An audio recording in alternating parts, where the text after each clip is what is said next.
막 실제로도 가능한 것 같은데 그게 맞을까요? 사실 최근에 그 회춘에 대한 답을 찾기 위해서 무려 총 1억 100만 달러. 우리 돈으로 치면은 이게 약 1,400억 정도 됩니다. 1,400억을 건 회춘 연구대회가 열려서 지금 화제인데 황인철 선생님 이게 정확히 어떤 대회입니까? 네, 이 대회는요. 인류 난제를 해결하기 위해서 설립된 세계 최대 비영리 재단 엑스프라이즈에서 주최한 노화 극복 프로젝트인데요. 자, 이 목적이 뭐냐면요. 1년 이내의 치료를 통해서 50세 이상 성인의 근육, 인지, 면역 기능을요. 최소 10년에서 최대 20년까지 젊게 만드는 치료법의 개발입니다. 항노화를 연구하는 전 세계 58개국 600개 이상의 팀이 참여해서요. 지난 5월 상위 40개 팀이 발표됐는데 반갑게도 한국팀 3팀이 포함되었다고 합니다. 예, 준결승에 진출한 팀들은 이후 심사를 거쳐서 최종 팀을 가리고 2030년부터 임상시험에 돌입할 계획이라고 합니다. 오영실, 이만기 두 분은 빨리 이걸 개발하지 않으면 당연합니다. 이게 좋은 얘기인데 뭐 시간만 빼고 시간이- 있으면 우리는 하루가 달라. 근데 그럴 때 내 몸이 노화가 됐는지 안 됐는지 간단하게 테스트할 수 있는 방법이 있는데요. 예. 자, 바로 자 떨어뜨리기 테스트입니다. 자를 떨어뜨려요? 어떡해? 떨어뜨리는 건 자신 있지. 손가락을 이용해서 위에서 떨어지는 자를 얼마나 빨리 잡을 수 있는지 와, 빠르네. 노화 정도를 가늠해 볼 수 있는 좋은 방법입니다. 네네. 근데 이 테스트는 자를 잡고 있는 사람이 예고 없이 자를 떨어뜨렸을 때 자의 어느 부분을 잡느냐로 신체 노화 상태를 추측해 볼 수 있는 테스트인데요. 이만기 씨 먼저 해보겠습니다. 네. 긴장하지 마시고요. 네. 좀 긴장하신 것 같아요. 이상하죠, 이게. 이게 자. 또 운동선수 출신이라 그렇지. 자존심이 있으시죠? 부담이 많이 됩니다. 자, 예. 네. 화이팅! 화이팅 화이팅. 자, 다들 이만기 준비, 도전. 준비. 기대하고 있습니다. 네. 자, 네. 갑자기 떨어뜨릴 거니까 긴장은 하고 계시고. 긴장은 하고 계시고. 막차 탔어요, 막차. 예, 마지막 타셨습니다. 예. 28cm. 선생님 한번 해보실래요? 아니. 몇 센치예요, 몇 센치? 28cm. 그래서 요걸로만 보면 신체 나이가 이제 60대다. 예, 정확한 것 같은데요. 예. 요즘 드라마 잘 보고 네. 있습니다. 이야, 네. 이야. 네. 13cm입니다. 그러니까 굉장히 이렇게 즉각적인 반응 이런 것들은 좋으십니다. 순발력도 워낙 좋으시고 신체 나이가 40대십니다. 고맙습니다. 네네네. 야, 고선영 기대됩니다. 고선영은 제가 다른 걸 30대거든요. 몰라도 순발력은 있어요. 예, 10cm 이하에서 잡아냅니다. 제가 이제 요게 들어가면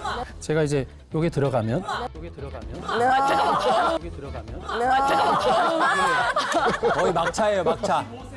막차, 60대.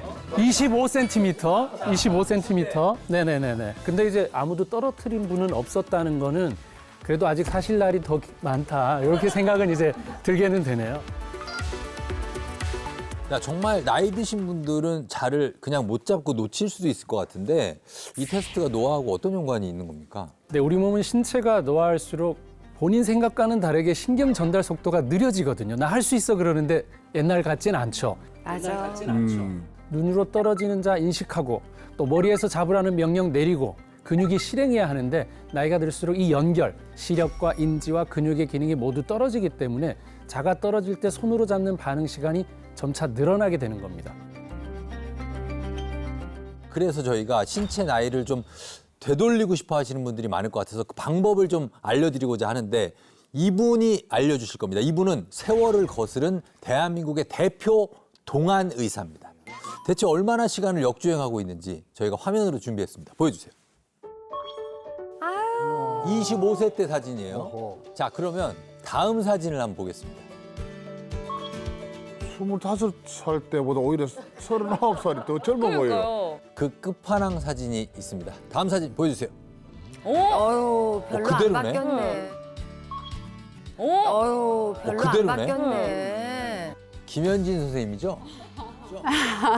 아니 그러니까 아니 거의 30년인데 30년 전. 근데 저는 지금이 더 어려 보이시는 것 같아요. 가운데 있는 따님이 저렇게 크신 거죠? 네, 맞습니다. 사실 미국을 이제 한 몇 년 전에 같이 갔는데 외국 사람들은 동양 사람들 나이를 잘 몰라요. 그러니까 이제 친구랑 여행 왔냐. 그러니까 우리 딸이 굉장히 기분 나빴죠. 그렇죠. 아, 따님은 너무 속상하겠는데요? 사실 딸만 기분 나쁜 게 아니라 저도 같이 다니면 엄청 기분이 나빠요. 아, 동갑이세요? 네. 아니 오늘 내가 섭외를 됐잖아요. 왜 섭외됐나 봤더니 비교 대상이 필요했던 거잖아요. 그래서 제가 오늘 얼마나 공들여서 메이크업을 했는지 몰라요.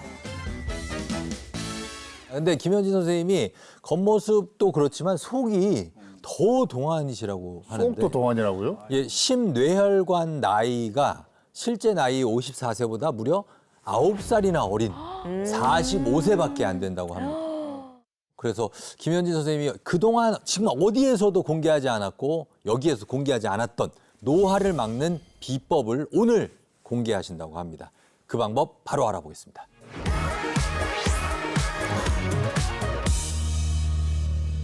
그러니까 예전에는 오히려 성숙하다. 아까 사진 보셨잖아요. 그때는 진짜 만성염증도 많았던 시절인 것 같고 건강도 훨씬 더 안 좋았어요. 제가 이제 40대 초반에 갑상샘암을 진단을 받아서 굉장히 몸이 힘들었던 시기가 있었고요. 3년 전에는 당뇨 전 단계.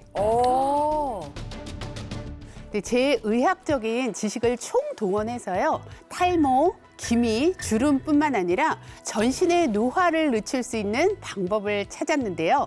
저만의 노화를 막는 비법은 바로 이겁니다. 신체 나이 되돌리는 회춘 습관법. 노화 온도 낮추는 에어컨 스위치를 켜라. 노화 온도라. 이 노화하면 자외선이 중요하다는 건 많이 들어봤고 또 알겠는데 근데 온도가 노화랑 무슨 연관관계가 있는 겁니까? 네, 우리 몸은요, 나이가 들면요, 얼굴에 주름, 탄력이 신경이 많이 쓰이잖아요. 얼굴에 노화와 관련이 있는 온도가 있어요. 바로 뇌 온도입니다. 아, 피부가 아니고요. 네. 근데 뭐 감기 걸려서 막 열나면 우리 막 이마 뜨겁잖아요. 그렇게 뭐 온도가 높아지면 안 된다는 건지 뭔지 잘 모르겠네요. 36.5도씨는요, 우리 몸의 정상 체온이고요. 뇌 온도는 좀 다릅니다. 20대의 평균 뇌 온도는 38.5도 정도예요. 최근에 한 연구진이 살펴봤더니요, 실제로 나이가 들면 젊을 때에 비해서 뇌 온도가 한 0.6도 정도 더 높은 것으로 관찰이 되었다고 합니다. 뇌 온도도 높아질수록 우리의 얼굴도 노화하고 있다는 거를 알 수가 있는 거죠.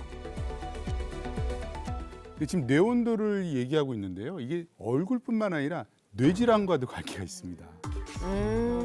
요즘 저도 그런데 좀 덥잖아요. 그러면 멍하고 깜빡깜빡하는 거 혹시 느끼신 적 없나요? 당연하죠. 있죠. 예, 실제로 이 열 스트레스가 지속되면요, 신경 염증 반응이 일어나고 결국 이게 뇌신경 세포의 손상과 함께 세포를 노화시키는 노화 물질이 생성돼서 전신 노화로 이어질 수가 있습니다.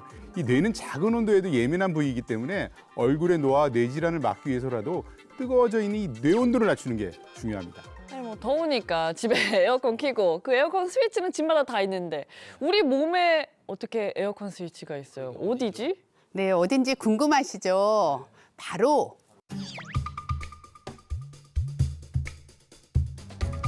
귀입니다. 귀. 귀요? 네. 아, 귀를 소리를 듣는 곳이지 여기에 무슨 에어컨 스위치가 여기 왜 있어? 머리도 여기 위에 우리가 있는데? 아니 얼굴이 부으면 귀에다 고무줄도 끼고 귀를 막 만져주기도 하거든요. 그거하고 관련도 있나? 이 귀 주변에는요, 수많은 말초 혈관하고 림프절이 분포를 해 있어요. 그래서 이 귀 주변을 꾹꾹 눌러주면 부드럽게 풀어지거든요. 그러면 뇌로 가는 혈류가 증가하고요, 림프 흐름도 개선할 수가 있습니다. 자, 그러면 어떻게 뭐 눌러줘야 이게 귀에 좋고 뇌에 좋은 걸까요? 먼저 입을 아 벌려보세요. 아 벌리면 귀 앞쪽에 이렇게 온폭 들어가는 데가 만져집니다. 아 했을 때.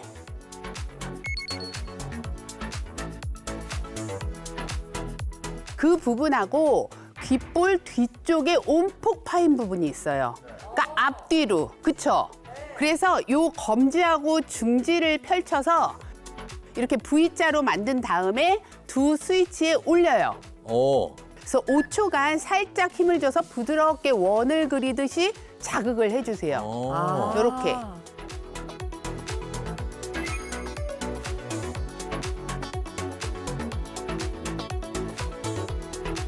이게 생각보다 얼굴이랑 머리 쪽까지 자극이 느껴지는 게 머리 쪽이랑 눈까지 선생님 이게 아주 시원한 그런 기분이 들어요. 네, 김현진 선생님 얘기가 일리가 있는 게요. 우리는 뇌를 움직일 수는 없지만 유일한 관절이 턱 관절이에요. 그러니까 이게 움직일 때마다 뇌에 신호를 보낼 수 있다는 게 굉장히 중요하고 그다음에 혈액순환이나 이런 데도 굉장히 도움이 됩니다. 저도 대상포진 환자들 보면 그 뇌 5번 신경이라 그래서 여기 지금 말씀하신 그 귀 마사지하는 그 부분에서 신경이 나오거든요. 그러니까 이 부분이 상부, 중부, 하부로 해서 대상포진이 이렇게 생겨요. 이쪽이 자극이 돼서 충분히 신경이 움직이게 되면 혈액순환과 또 신경도 원활하게 움직일 수 있어서 도움이 될 수 있습니다. 그렇죠. 제가 이제 암에 걸렸었다고 얘기 드렸잖아요. 이 갑상선의 역할은 체온 조절인데 다른 사람보다 체온 조절이 잘 안 될 수 있는 약점이 있잖아요. 우리 몸에서 체온 조절을 하는 또 다른 곳이 바로 뇌입니다. 이 뇌의 시상하부에는요, 체온 조절을 하는 곳이기 때문에 뇌 온도가 높아지지 않도록 귀 마사지를 꾸준히 해서 그런지 다른 사람들은 감기에 걸려도 저는 많이 걸리지는 않는 것 같고 빨리 또 회복이 되는 것 같더라고요. 그래서 면역력에도 좀 도움이 되는 거라고 제가 느껴집니다. 그러고 보니까 진짜 갱년기 여성들도 열이 많잖아요. 근데 이 갱년기 여성들이 열이 오르는 이유 대부분이 사실은 교감신경 흥분이거든요. 교감신경이 막 흥분될 때 막 열이 팍 코로 나오고 입으로 나오고 이렇게 나오는데 네. 이때 딱 여기를 눌러주면 부교감신경이 안정이 되면서 이 교감신경과 부교감신경의 밸런스가 맞춰지면 두통이라든가 안면 홍조, 땀 이런 거에도 상당히 도움이 될 것 같은데 왜 그거를 너만 하고 난 안 한다. 진즉에 알려줬어야지. 안 알려주셨어요? 네. 아, 너무하시네. 진짜. 우리가 흔히 발에 뭐 인체에 다 있다, 귀에도 인체에 다 있다 이런 얘기를 해서 그 자극의 중요성은 알았지만 오늘 들어보니까 이거는 매일매일 좀 해줘야 되겠다라는 생각이 드네요. 혈액순환도 잘 되는 거 느낌이 들고 귀가 좀 따뜻해지는 게 아주 괜찮네요, 하고 나니까. 그래도 선생님 이게 귀를 만지고 마사지하고 이렇게 하는 거는 좋은데 그래도 좀 너무 주의해야 될 점은 좀 있다고 생각이 들거든요. 그렇죠. 욕심스럽게 너무 세게 누르기보다는 자극이 살짝 느껴질 정도로 통증이 느껴지지 않을 정도로만 눌러주시는 거 추천드립니다.